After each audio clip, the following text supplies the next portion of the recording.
your weekly horoscope with Jerry and Matt.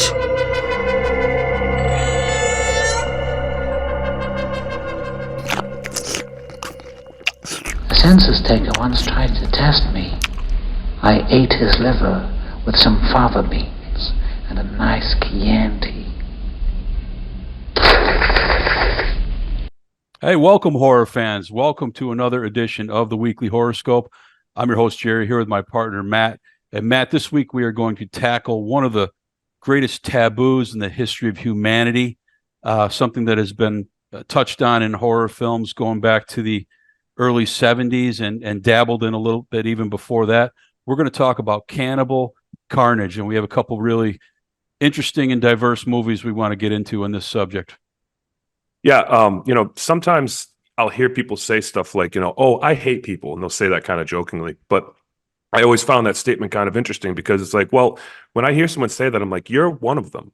Yeah. You're one of the people. It's like, listen, if an ant was to say, I hate ants, it's like, well, you're an ant, right? And so that kind of comes from this like self-hatred, like feeling being projected outwards, and kind of comes from like this center of like loathing. And at the core of it, I think that's where the cannibalism kind of lies, right? Like it's like the hatred for humanity, hatred for yourself, and kind of projected out, like where you would hate humanity so much that you're willing to just desecrate and murder and eat a person. Like it just seems like one of the most evil things that can be done. And I think that's why it makes such a perfect archetype for horror movies. Yeah, it's interesting because it contains, well, you automatically have gore, gruesomeness. You obviously have a death involved, so you have some of the foundational horror elements. But there's also a deep underlying psychology to eating your own kind that is disturbing on a different level than all those other disturbing things are into themselves. It's really twisted. We even see it, if we see it in the animal kingdom, we're like, oh, gross. Like that insect eats its own kind. Like that's disgusting. And like those are like soulless insects, right? But we still find it gross. Yeah. Yeah, absolutely. And the history of it really took off in the 70s when they removed the haze restrictions on filming, and you saw movies that like Texas Chainsaw Massacre, and there was a glut of Italian movies that were all based on cannibalism. Of course, the infamous Cannibal Holocaust. And we're not going to dabble in that area. We're actually going to work in more of a modern vein, and we're going to start with our first movie as an absolute all-time classic, and that is The Silence of the Lambs from 1991, directed by Jonathan Demme. Here's how good this movie is. There's only 3 movies that have ever won the Big 5 Oscars. It was 1934, It Happened One Night. 1975, One Flew Over the Cuckoo's Nest. And in 1991, Silence of the Lambs. And since then, it hasn't been done. Yes. And that's how good this movie is. Yeah, and I'd say this has always been, I always say this is in my top 5 movies of all time. Rewatching it for this purpose just reemphasized everything I loved about it. It is so good. Anthony Hopkins was one of those Big 5, winning for his role as Hannibal Lecter. With only 16 minutes of screen time. Exactly. People have won Best Supporting Actor with significant more screen time. Yeah. That just speaks to how good he was. I'm a big Jodie Foster fan, but rewatching this analytically, he's a force. He's unbelievable in this movie. Yeah, he instantly became one of the most iconic characters in horror. And it only took him to do one movie. Didn't have to have 7 or 8 or 9 or 10 of these. It was just do this one movie. I mean, I know there's other ones, but like when this one came out, that's all it took. Yeah. AFI, American Film Institute, released a list of the 100 greatest heroes and villains.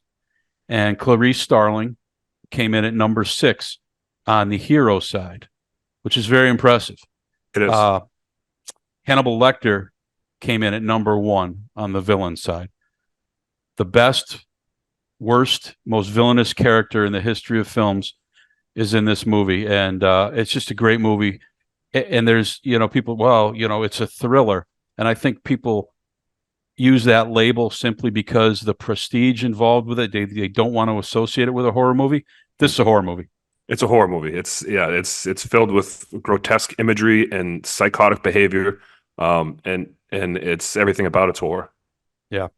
We start with FBI trainee Clarice Starling. She's pulled from the training course by Jack Crawford, who heads up behavioral sciences, and is given a task, an errand, if you will. They want her to go interview Dr. Hannibal Lecter, cannibal, serial killer, and he's hoping to gain insight into an active serial killer, Buffalo Bill. But Starling is not told this. She's just supposed to get a basic questionnaire done.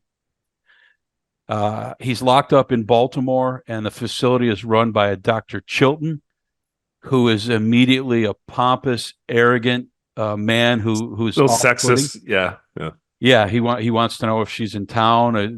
This town's pretty fun with the right, he's just skeevy from minute one, and he's clearly a nemesis to Dr. Lecter. Yeah, and because it's interesting, Hannibal Lecter in this movie, he's ultimately a monster, right? But you're kind of like on his side, right? Like you're like, well, we need him to catch the real killer, and he's locked up. He's not a threat, right? And so like he's assisting the good guys, right? So it's interesting that they portray him that way, because you're almost kind of like, well, you need this guy, right? Yes. He's not the one we're going for in this movie. He's the one helping. So we need his assistance. We need his genius, right? And so it really creates this dissonance in your mind when you're watching the character that makes you like him. But Yes. he's a monster, right? And he's also yes. he has Clarice's side. He's not rude to her. He's not mean to her. He's nice to her. Like, you know what I mean? So it's like, wait a second. You have this constant dissonance in your mind about this character, and that's what makes it so vibrant. The other thing they do with his character in this movie is they make him almost mythologically capable. Best. He's smarter than everyone. He is more perceptive than everyone. He knows everything about everyone. No, his ability to sniff the air and tell her what skin cream she wears, but not today. Yeah. There's certain things he does that give him an almost superhero-like quality. Yeah. Super villain, if you will. Super villain. Yeah. And it's true. They do it. Yeah. Without any of the Marvel flair, right? But they still create this mythological character, and it's brilliantly done. And some of it is just, oh my God, this guy is smarter than everybody else. It's almost, you're almost admiring his capabilities, even though he is a monster, as you said. Yeah. We see the famous scene where Starling goes down the long, dark hallway of degenerates. Lecter's at the end, and he's got the famous glass encasement with the air holes, and the back is all cinder block walls, and it's he's all in a very snake cage. Yeah, he's in an aquarium. yeah, but it's also very very old, very like dungeon like in its appearance. Yes, and it is. We find Dr. Lecter to be a well-spoken, intelligent. He's a cultured. He does fantastic drawings from memory. He's just this incredible figure. Classical music, good posture, standing with his hands behind his back, and well-spoken, like you said. Yeah, he was a psychologist. Yeah. He was a serial killer and a cannibal. You would think, wow, this guy's impressive. Right. Yeah. They talk and they develop what is really the foundation of the movie is the banter between our two main characters, two Academy Award winning actors for this film. That banter is so good, and it's classic. It's been parodied 100 times, from Family Guy to Saturday Night Live, right? Like everyone's done it. Yeah. Through this banter, they really don't get anything out of it. But then Clarice goes to leave. And on her way out, another inmate, the infamous Miggs, is masturbating and flings his sperm at her. It's the grossest part of the movie. In a disgusting scene. But Lecter goes to the glass and starts yelling, and he has her come back. And one thing of note is Clarice is given these very strict rules at the beginning. You don't approach the glass. You don't accept anything from him. All these, and she almost immediately breaks him. But he calls her to the glass, and he gives her a clue about what she can do to help herself in the investigation, almost trying to like make up for the indignancy she just suffered. I think that's what it is. Yeah. Another thing, what you said about her breaking the rules, it's interesting when you watch any like a hero's journey type story. The protagonist, the hero always has to break some kind of rule, right? Like Harry Potter has to break the rules to save everyone, right? Like everyone like the hero has to kind of break a certain rule in order to like make a shift and change and make things better. You can't always go by the rules. But what makes the difference between the good guy and the bad guy is the good guy will break the rules for the right reason. Yeah. Right. And so she does kind of start breaking rules, but she's doing it for the right reason. And of course, as perceptive as Lecter is, he recognizes those things as making her more genuine than a Dr. Chilton, and that starts to build that bond between them that is paramount to the film. Her clue leads her to a storage area where she, and this is if you wonder if this is a horror movie, I'll point to two scenes. This scene where she's stalking around this pitch black storage area in the middle of the night, only to discover a severed head in a jar. It's creepy. It's edge of your seat. It's tense.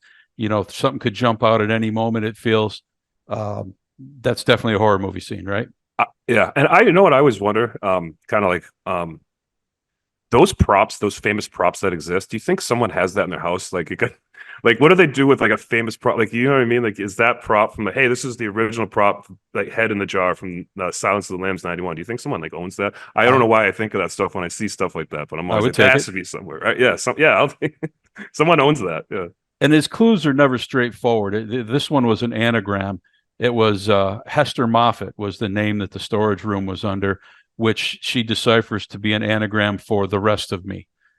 Which it also shows how smart she is, right? And he appreciates how intelligent she is.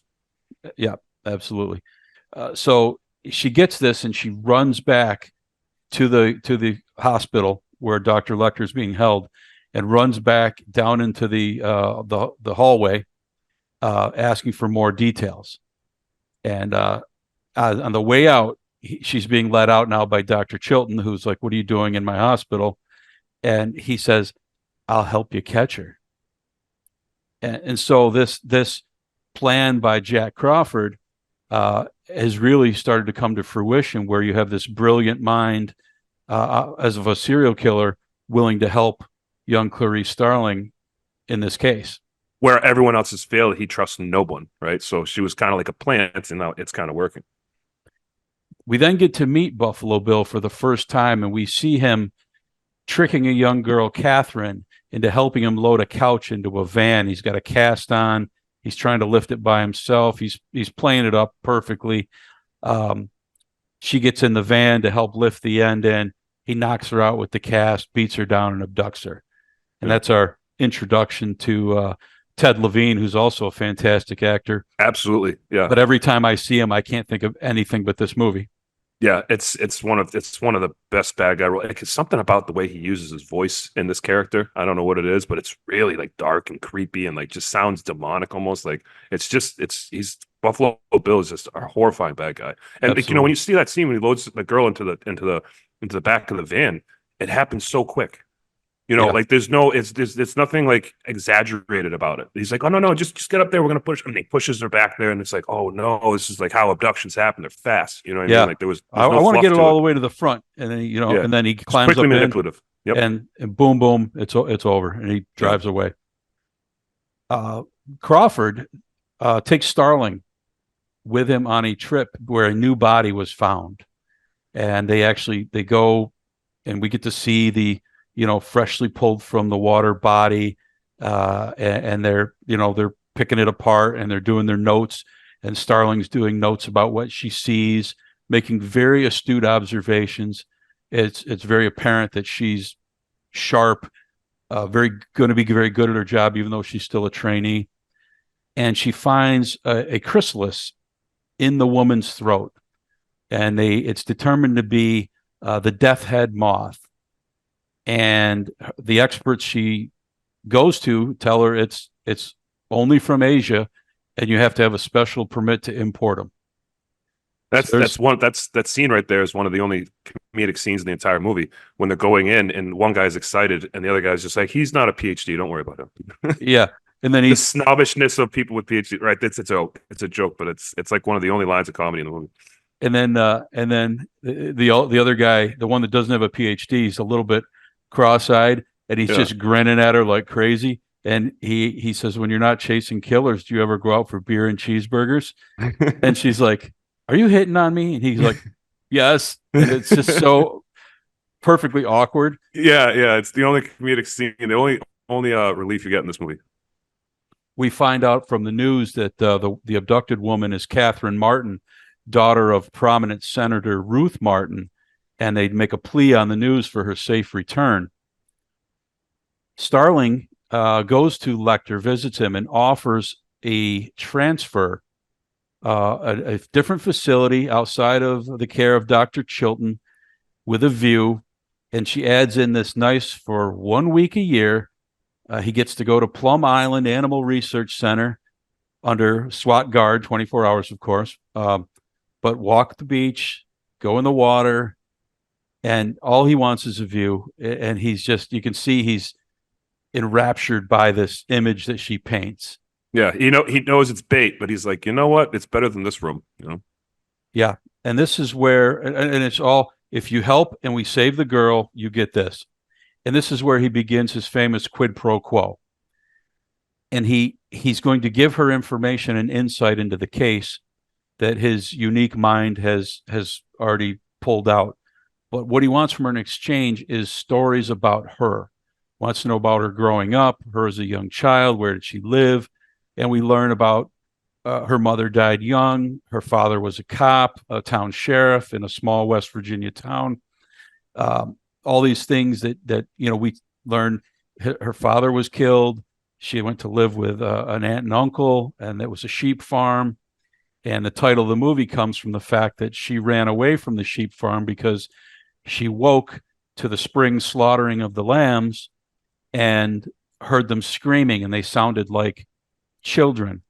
And she ran out, grabbed one lamb, and ran as far as her 10-year-old body would take her. And he says, you still wake in the middle of the night hearing the screaming lambs, don't you? And she says, yes. And we get very quickly through this quid pro quo, we build this profile of Clarice Starling that just gives so much depth to her character. And it's one of the brilliant aspects of this movie is that, they're psychologically trying to profile Buffalo Bill. They're trying to figure out, to get this profile on to figure out how they can get him.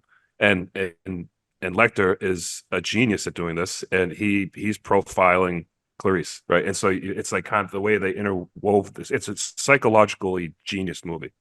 There's an adding to the lore and the mythological power of the mind of Dr. Lecter. From the ugly scene with Miggs earlier in the movie where he was, pleasuring himself and threw something at Clarice. The next day, Jack Crawford calls her to say Miggs is dead. And he says the guards heard Lecter whispering to him all night, and he swallowed his own tongue and died. Yeah. And it's like, come on, that can't really happen, right? Yeah, and then Lecter's kind of later is just kind of like, I don't know, it's probably good that he's gone. His therapy wasn't going well. Yeah, and he makes a crude comment about maybe Crawford desiring her sexually, and she says, "Come on, that's the kind of thing Miggs would say." And he slowly turns towards the next cell and goes, "Not anymore." Yeah, he's the perfect balance between menace and brilliance. Yeah. Or he's helping her. He kills another bat. So it's like, yeah, you kind of root for him. Dr. Chilson, meanwhile, listened to this entire exchange. He had the room bugged. So he goes to Lecter and tells him it was all a ruse, which it was. That was a desperate plea that Crawford had her go in and pitch. So he calls the senator and works a real deal to benefit himself, because we see that's kind of all Crawford and Clarice want to do is save this girl and solve the case. Yeah. He's always about self-promotion. That's all he cares about. He wants all the credit, takes all the credit. Yep. Lecter agrees, but says he will only give the final information, the final details to the senator in person in Memphis, which is where he was going to be transferred to. So we get the famous image of him with the mask with the 3 bars, which was made by a designer who has made custom hockey masks. He made this iconic mask, which is just awesome. It's one of my favorite visuals in horror to this day. Just someone so dangerous that's how they have to be transported. Yeah, and he's on like a dolly, Yeah, strapped to it, chained up with this mask on, like it's yeah, and he still is menacing, even though he's essentially helpless. yeah. People are still kind of like this towards him, like, And he has an awkward exchange with the senator where he talks about, did she breastfeed and toughens the nipples, doesn't it, Mom? yeah, And he's yeah, just yeah. He's crass, and it's just like it's funny because making him look like that makes him look more menacing, even though he's contained. yeah. Right. It's a psychological trick. It's like telling people, well, cigarettes are addictive, right? It's like, well, they are now if you believe that, because now you've told yourself it's addictive. So how are you going to quit? Right. Like, you know what I mean? So it's kind of like you're making him look more menacing by having him trapped like that, even though he's less menacing because he's contained. So visually, it's a great psychological trick. Absolutely, it is. He finally, she gets mad and says, "Get this monster out of here! Get him back to Baltimore." He finally gives a description, and then gives a name, and they go about researching what he tells them, and he's locked in this multi-floor facility with a cage in the middle of a giant room in Memphis. Starling sneaks in to visit him, and she knows the information she gave was false. She calculates his anagram, and it comes out to fool's gold. Yeah. Yeah. And she brings him his drawings as kind of an apology for the story that she laid out for him. And he wasn't mad about the story. He actually compliments her on that walk on the beach thing. He's like, "Oh, that was good." Yeah. Yeah. And they do a little more quid pro quo. And this is where actually we hear the final part of her story where she ran off with the lamb. The lambs. Yeah. So she tells him, that's, your anagrams are showing, doctor, that this is not the truth. And she's like, just tell me who he is. Tell me who he is. Because she finished her story. She wants the quid pro quo to finish. That's my turn now. Yeah. And Chilson comes and gets the guards, and they drag her out of there. But before she gets away, he gives her the case notes that she had given him to research the case. And he says, everything you need to catch him is in there. And she gets escorted away. Now comes another scene that is pure horror. At dinner, Lecter, with his fancy drawings and his slow classical music, he took a piece of Chilton's pen back in Baltimore. Chilton went to sign and he couldn't find his pen. We saw it sitting there, and then he takes a piece out that he's been hiding somewhere. He gets it out of his mouth and hides it in his hand when he gets cuffed to the cage for dinner. And of course, he ordered lamb chops, extra rare, which I just thought was just perfect synergy. It's why not? Yeah. When they go to do his dinner, he picks his cuffs, and the guard stands up from placing his dinner tray down, and Lecter's right next to him and bites his face and rips off chunks of flesh. Brutal. And it gets more brutal. He kills the other guard. It's violent, it's vicious, and it's just beautifully filmed. He's in this all white t-shirt and white prison pants, and he's got the guard stick, and he's standing over him with the classical music playing, and he's bringing the stick down left and right as the blood is spraying, covering his white, spreading everywhere. He's got blood on his mouth from biting the guy, and it's like he's conducting this death symphony. It's death symphony. That's I like that. Yeah. It's unbelievable. Yeah, it's one of the best scenes. And we're like, oh, where's he going from here? And one of those, like, what's your game plan? Yeah, one of the most brilliant escapes ever filmed. He's got all the time in the world because he's the only two guards on the floor. They just sit there and watch him, basically. Yeah. All of a sudden, you hear two gunshots, and all the guards from downstairs are now on alert. And they come up and they find two things. They find a guard who's been skinned and hung up in front of the light against the cage as like an angel of death. Which to me is one of the coolest visuals in the entire movie. I love it. Incredible. Yep. And the other thing they find is the other guard cut to pieces, laying on the floor near death. barely breathing, right? And they're like, this barely one's still breathing. alive. Yeah. Yeah. And they mention that okay, Lecter's escaped. Where is he? And they call for help for the guard. They get the guard. They come in and they get him and they take him away. His pulse is low. They think he starts convulsing. They're like, we think we're losing him. They got to get him out of there fast. It's crazy. They're on the elevator and blood starts dripping down from above the elevator car, and they heard the gunshots. They think it's an injured Lecter.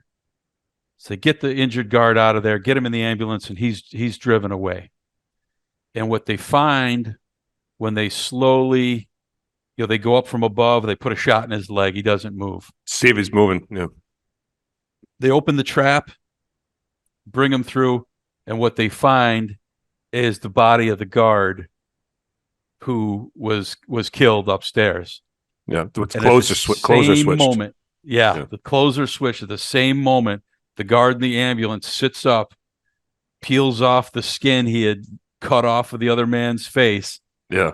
and kills everybody in the ambulance. One of the most vicious things. Yeah. It's crazy.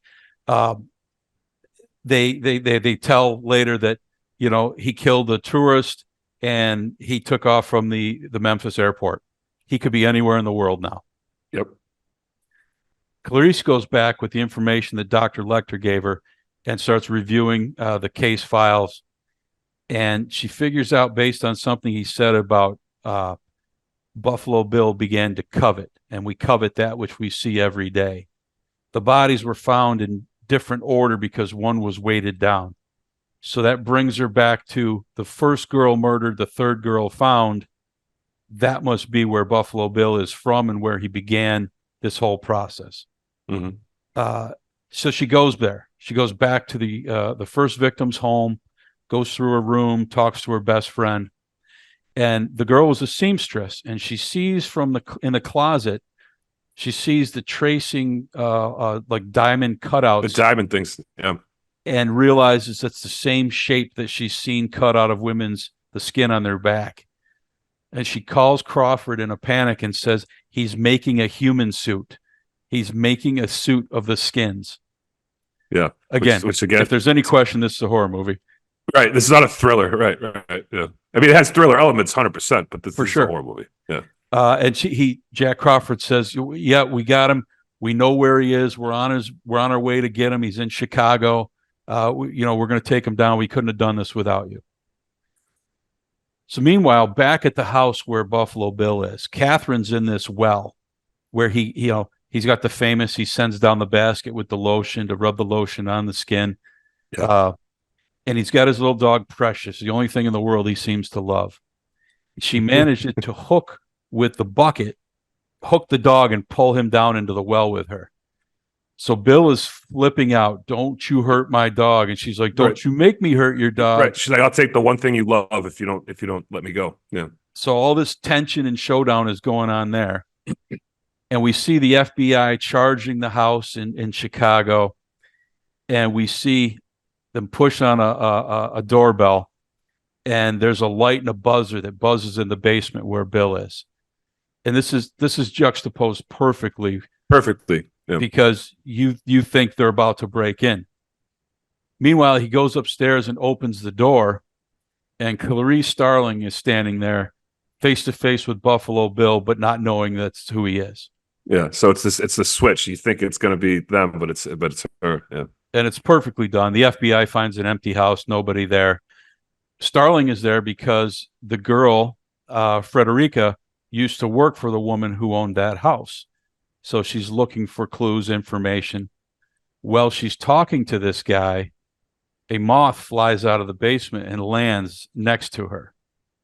She nervously, again, she's a trainee. As brilliant as she's been, she's a trainee.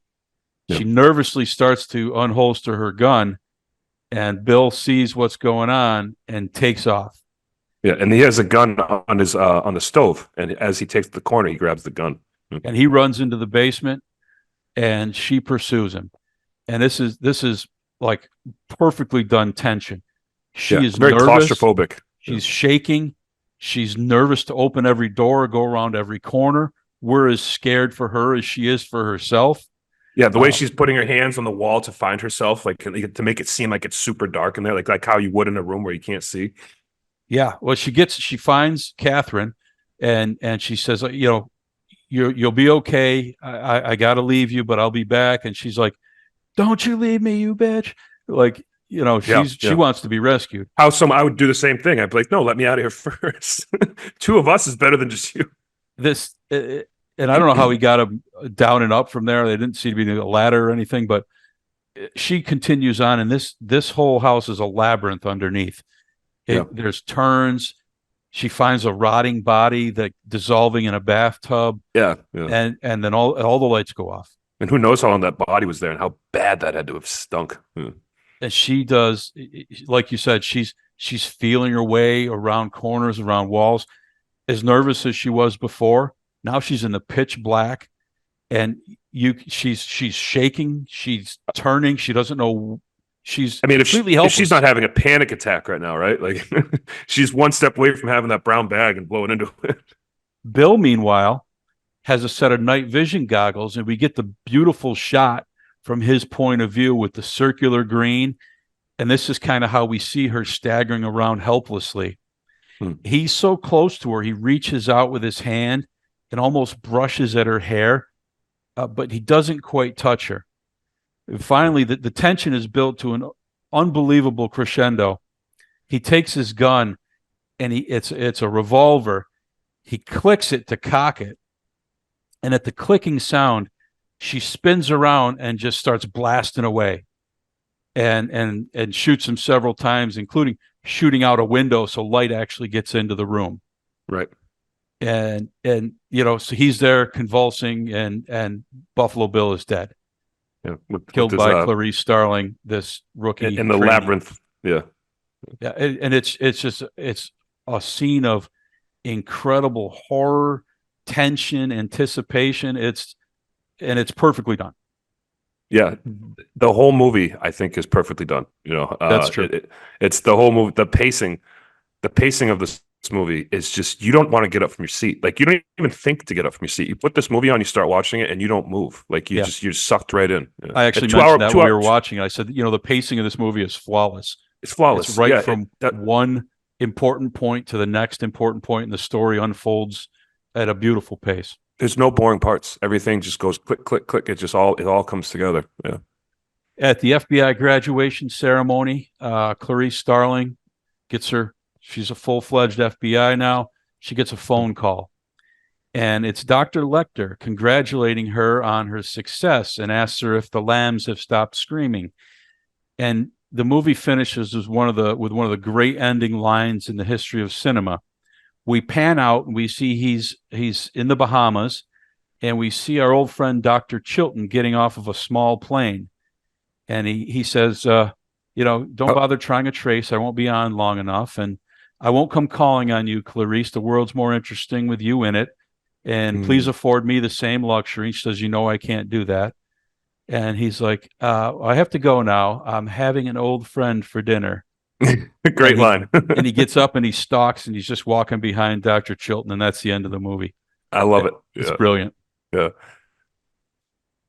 So what a great way to kick off our cannibal topic with the most interesting cannibal in the history of the world, for sure. Absolutely.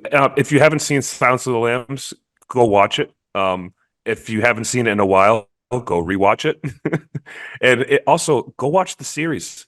The series is amazing. It's one of my favorite shows of all time. Absolutely. Just three seasons. And I've heard through the rumor mill from the Googles that they're gonna try to do a season 4. They're gonna bring the cast back. I heard that as well, and you can say, like, nobody can do it like Anthony Hopkins, and that's true. But Mads Mikkelsen does an awesome job in the series for the younger version of him. And he said if he's really excited to do it. He said so. We'll see what happens. Yeah, great flick. For our second film in Cannibal Carnage, we like to take a completely different approach and look for a completely different style of movie, and I think we've successfully done that here. Our second film is Bone, Tomahawk from 2015, directed by S. Craig Zahler. And this is a movie we talked about in the past. It would have fit our category Western horror. Mhm. And it's very much a mishmash of genres here.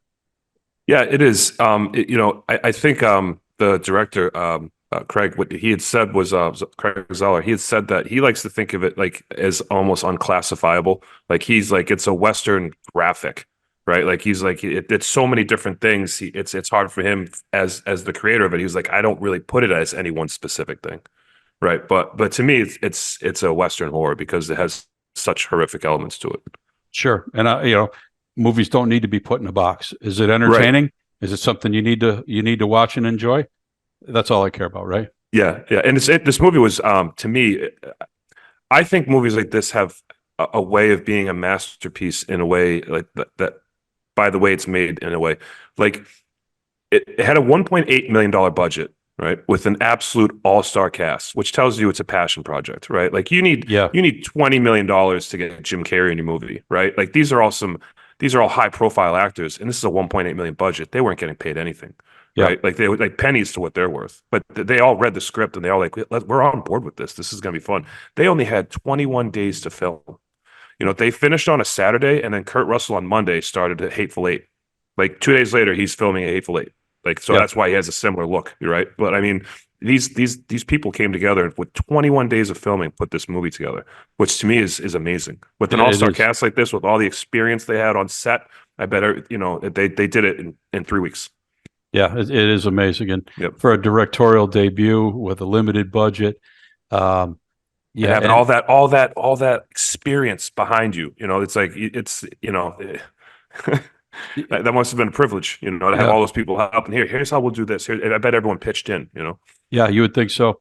And it's also the first time that Kurt Russell played in a Western since Tombstone, where he Perfect. iconically played Wyatt Earp.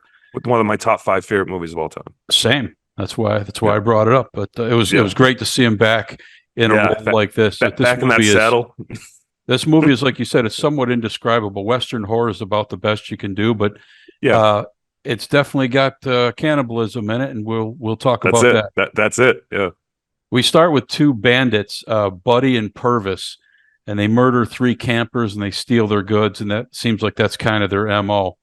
And they hear horses coming, so they go and hide in the hills, and they pass all these hanging skulls and other warnings before, and they're almost like bumbling buffoons, and they wander into an Indian burial ground, and Buddy is caught and killed, and Purvis runs off, and that's how our movie opens.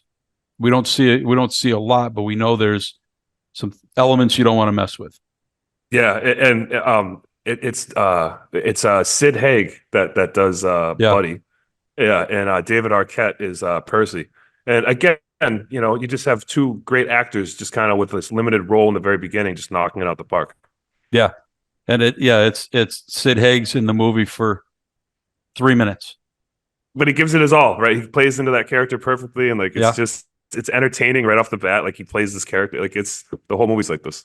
We settle into this small community in the West, and we meet Arthur, who's nursing a broken leg, tended to by his loving wife Samantha, and he's sour about being injured. But their relationship, they give you enough depth to see how strong and loving and caring the 2 are for each other. They really have a great relationship. Yeah, they have good banter, and you can the script for this movie was phenomenal. I liked everything about this movie. I liked the dialogue. I liked the direction, the cinematography, everything they did here was great, in my opinion. Deputy Chicory reports to Sheriff Hunt that which is the great Richard Jenkins, by the way. Yeah, the father from Step Brothers. Reporting to Kurt Russell, and the thing about Chicory as a character is he's so different than anything else you've seen Richard Jenkins do. He's he's almost like he's a subservient, loyal deputy to Sheriff Hunt, but he's also kind of a half-wit. It's almost like he has something wrong with him. Yeah, there's something. Craig Zoller, he actually wrote this character for Richard Jenkins. He wrote it for him. He was like, I had you in mind, and I wrote this character for you. And Richard Jenkins was actually kind of flattered by that. And then when he came in to read for it, he kind of put his own twist on it, and like he kind of the way he speaks and the way he talks, which was really unexpected. And like Zeller was just like, yeah, do that. Like, just do what you want to do with the character. And he kind of put his own flair on it. And like you said, the character is cool. He's one of my favorite characters in the movie because he's like this half-witted, bumbling idiot, but he's the guy with the biggest heart, right? Like he's like he's the sheriff. loyal. He might not be he's loyal. He might not be the most qualified, but like he's there. He's loyal. He shows up. He's good to people. So yeah. He reports to the sheriff he sees a stranger burying things suspiciously. So Sheriff Hunt confronts the stranger at a local tavern, and that's David Arquette. He tries to run off, and he shoots him in the leg.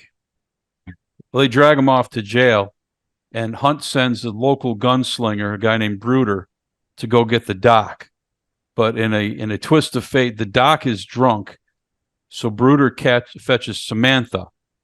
Because she's very good and she's almost as good as the doctor. And so Samantha comes to the jail, and her and Deputy Nick stay to tend to the prisoner when everyone else leaves. Of that night, we see a stable boy murdered in a local barn, and everyone goes to the jail, and it's now empty. They find an arrow in the wall, and Hunt is forced to go tell Arthur that his wife is gone. And he reacts as you would expect him to react, like, absolutely, let's go. I'm on the trail, even though he's got a broken leg. Yeah, he doesn't care. They gather at the local pub, and a character called the Professor, a highly educated Indian, tells them that this arrow is not from any known tribe, but there's an uncivilized group. He calls them the troglodytes. And he describes them, and this is a great line, he describes them as inbred animals that rape and eat their own mothers. Yeah, which is pretty gruesome. If you need a worse description of a group of people, I can't think of one. Right. And he shows them on a map basically where they're thought to be, their area. So Hunt, Chicory, the gunslinger Bruder, and Arthur begin their journey. Bruder is highly educated and experienced gunman, and he kind of wants to take charge. And Chicory's like, the sheriff's here. The sheriff's always in charge. It's kind of funny that he keeps showing that loyalty and that structure that he must follow. Yep. Arthur's leg, of course, is giving him trouble, but he soldiers on. Yep. Chicory takes a look at it, and he tells Hunt that he thinks it might be infected, but Arthur's not stopping for nothing. Yeah, I mean, which is 1890s, right? They don't have antibiotics or anything like that. Like something like that. I mean, that we used to take people out, get gangrene or something like that. Yeah, and that's what they talk about. This thing starts rotting, his whole flesh, his whole body's going to rot. Mm-hmm. The second night, they approached in the dark by two men, and Hunt starts interrogating them from a distance, asking them questions, and Bruder just shoots them both dead. And again, we have this conflict about who's really in charge. Bruder says, look, they're scouts for a raiding party. These are just the first ones we're going to encounter. We need to move. Right. Yeah. We can't trust these people. We can't afford to trust people right now. And you get really good character conflicts with this little gang that we have here, right? You've got you've got Chicory, who's kind of like you said, like he's like the dumb but like good-hearted person, and he's kind of just loyal to Sheriff Franklin. You have Sheriff Franklin, who's trying to lay down the law and do things the way he's always done. And then you've got, Bruder, who's kind of like the lone wolf, right? Yeah. He's kind of like, I've done my own thing. I've killed over 100 Indians before. Like, this is what I do. Yeah, we find out his motivation later is Indians had killed his mother and sister. Right. So he just likes to go hunt Indians. Yeah. He's like, I'm here to kill and survive, not wander through the forest going, hey, neighbor. Like, that's kind of his attitude, right? Yeah, so they move and they set up a dark camp with no fire. They just want to stay completely hidden. But they wake in the middle of the night to a person on top of Bruder attacking him with a knife. Arthur shoots the man, but when they get up and start looking around, all their horses are gone, except for one that was injured and they had to put down. So basically now they have no horses, and they must walk the rest of the way. Yeah. Which, I mean, Arthur has a broken leg. And Yeah, and it's Bruder's horse, and he actually almost gets it. He gets teary eyed because he has to go put it out of its misery, and Yeah. it's the only time he shows emotion is when he has to put his horse out. Yeah. Yeah. Yeah, it's true. It really, it just paints such a good picture of his character. Yeah.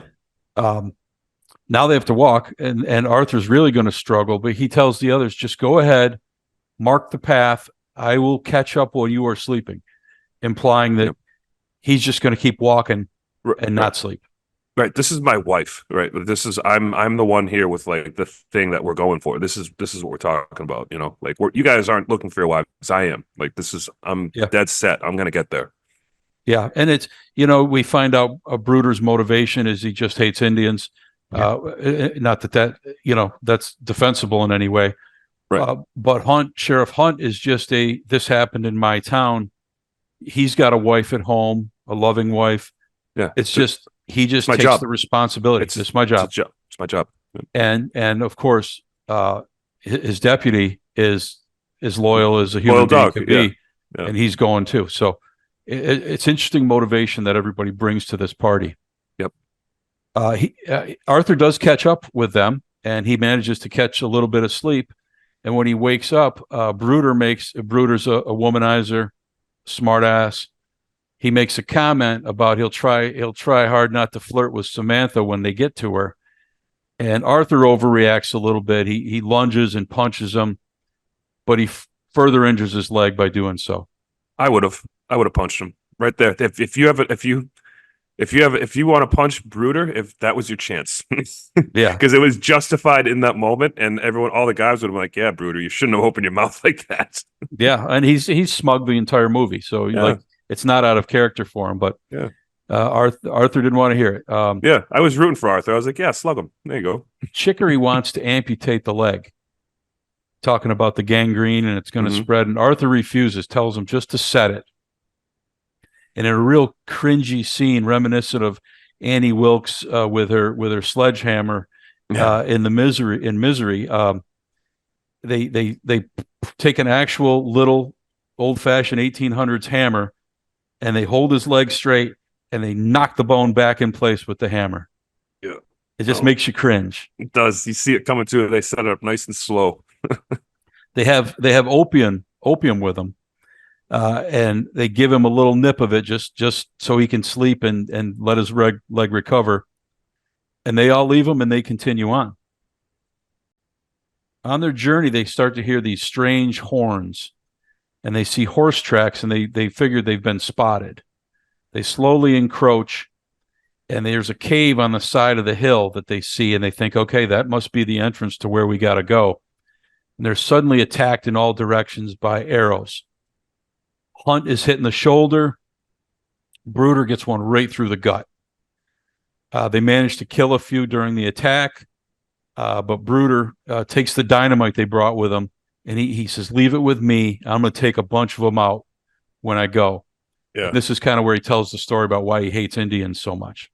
Yeah, and at this point, he kind of becomes more on their side too. He kind of like lets up a little bit, and he starts letting them. He has this telescope he calls the German. They call it the German because it was made in Germany. Yep. He starts like letting them use it and stuff like that. And he's like, all right, I'm one of the guys. I'm gonna play ball with you guys. Yeah. So he's got this plan we've seen 100 times in movies where a hero stays behind, knowing he's finished, and he takes a bunch out with him. Well, it doesn't work out for Bruder. The dynamite sits uselessly next to him, and he is cut by a flying bone knife, and he's just has sliced in half. Yeah, and they make the cannibals in this movie are almost like supernatural with power, raw physical power. Like shooting them, you have to shoot them multiple times just to take them out. Yeah, and it's it's weird in this day and age. And the movie's only 9 years old, but to see such a weird representation of Indians. I think the professor character was important to delineate that these are not Indians. These are natives. It's an inbred tribe of crazies. Yeah, I agree. Yeah, because it's important. It wouldn't do to just paint Native Americans in this light. And these are correct. Yeah, these are almost like in The Descent. They're almost just like this. An alternative form of humanity. Perfect analogy, right? Perfect comparison right there. Yeah. So I thought that was important because you can't just have, it just wouldn't be proper, and it wouldn't be reasonable either. Yeah. Agreed. Yeah. So his head gets split by a bone knife, it's a really cool weapon. Mm-hmm. Hunt and Chicory are captured, and they're dragged into a cave and put behind bamboo bars into these makeshift little prisons they have within their cave.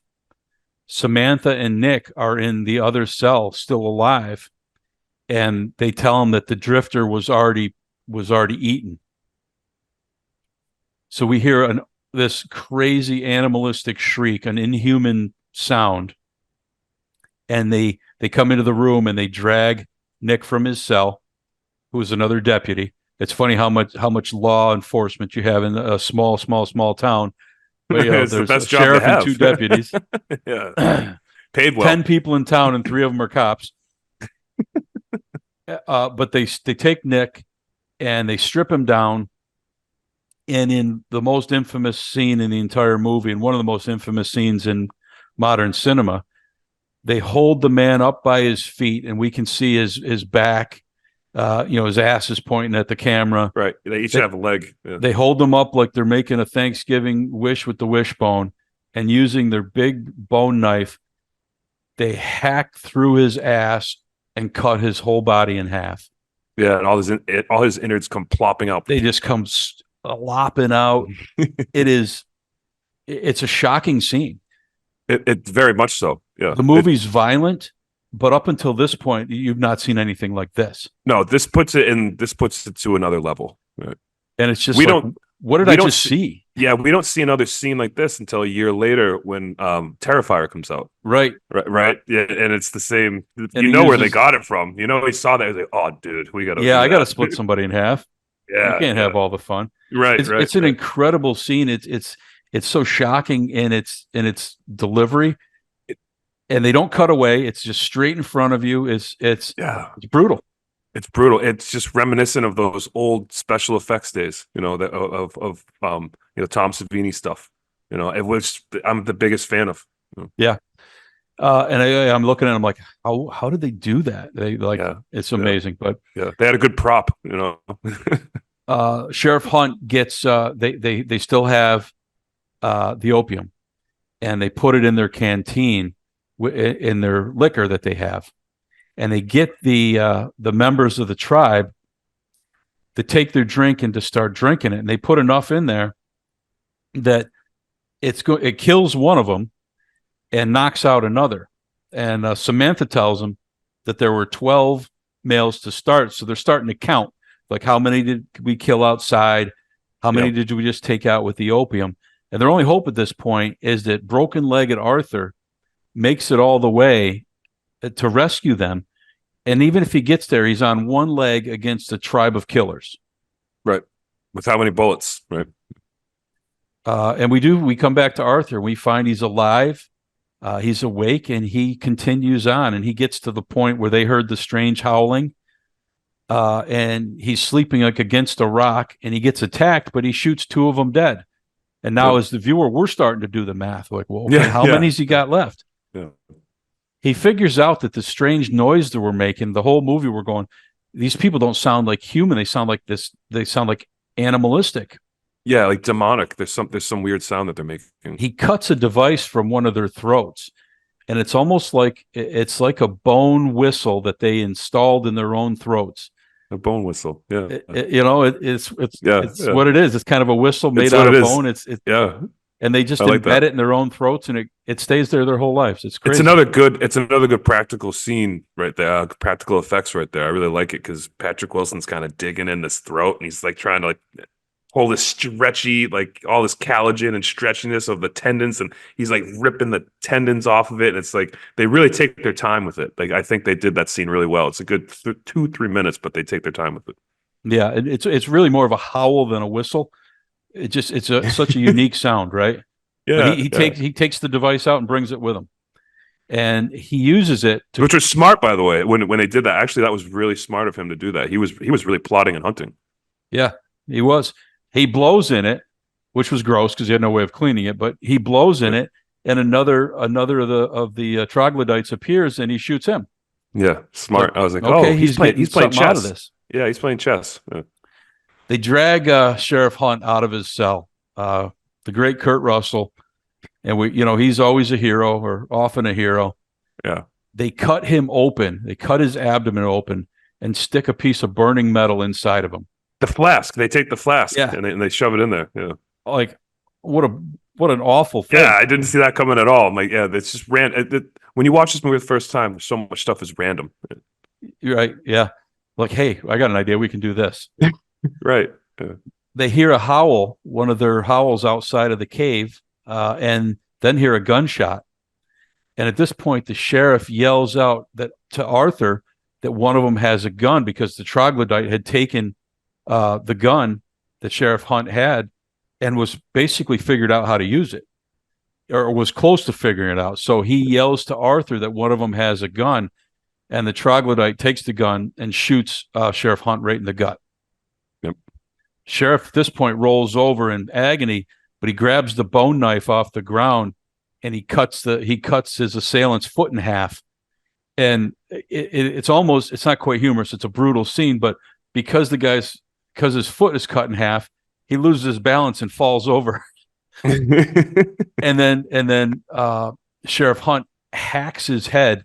He's hacking his neck with it until his head comes completely off. A good three whacks. Boom, boom. Whack. And I see a scene like that. My first thought is the legendary and accomplished actor Kurt Russell. They say, hey, we want you to hack at this until his head flies off. And he's like, let's do it. Let's do it. And that's great. I love it. Yeah. Kurt Russell's one of my favorite all time. He's awesome. He is my second favorite of all time, behind Yep. only Clint Eastwood. Yeah. So Arthur gets in.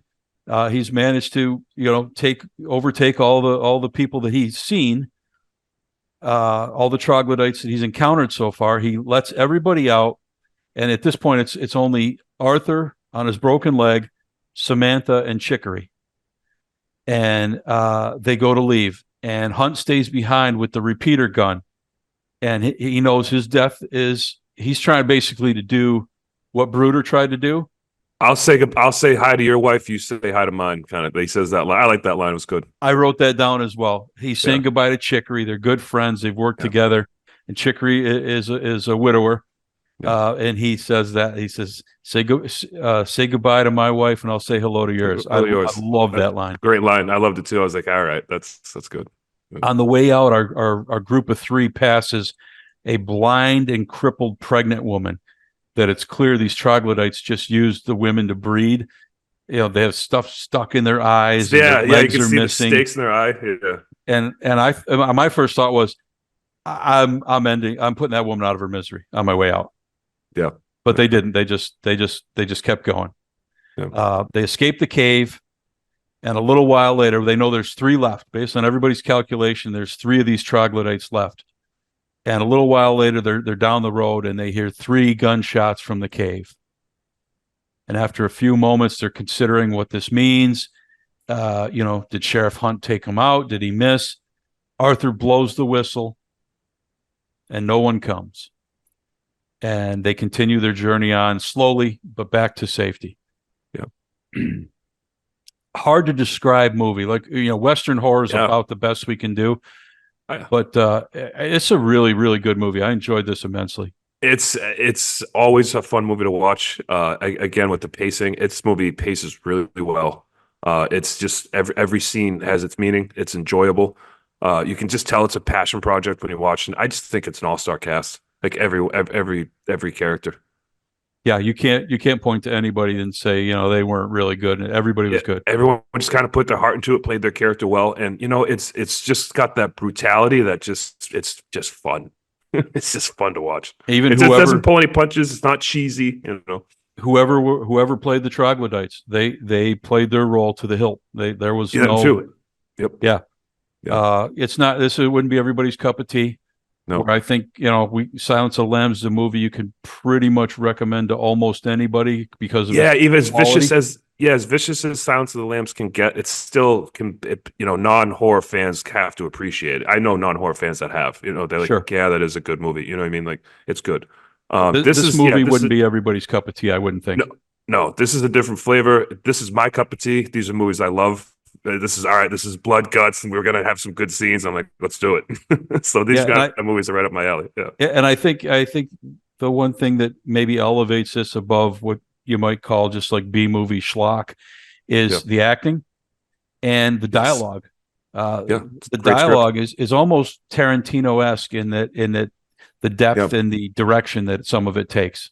Yeah, and just the quirkiness of each character playing off each other. Like, it's not stale. Like, none of the characters feel stale. Like, this movie is just high quality at every aspect. Yeah, and I think it perfectly brings together what we try to do. Cannibal Carnage. We have the great Hannibal Lecter, and then we have a movie about these troglodyte cannibals that is just completely a different thing. Yeah, it's rescue mission movie. They're off to save the guy's wife. They're both worth talking about for sure. 100%. Both of these movies, highly recommend. Yeah, good category. Good category. Yeah.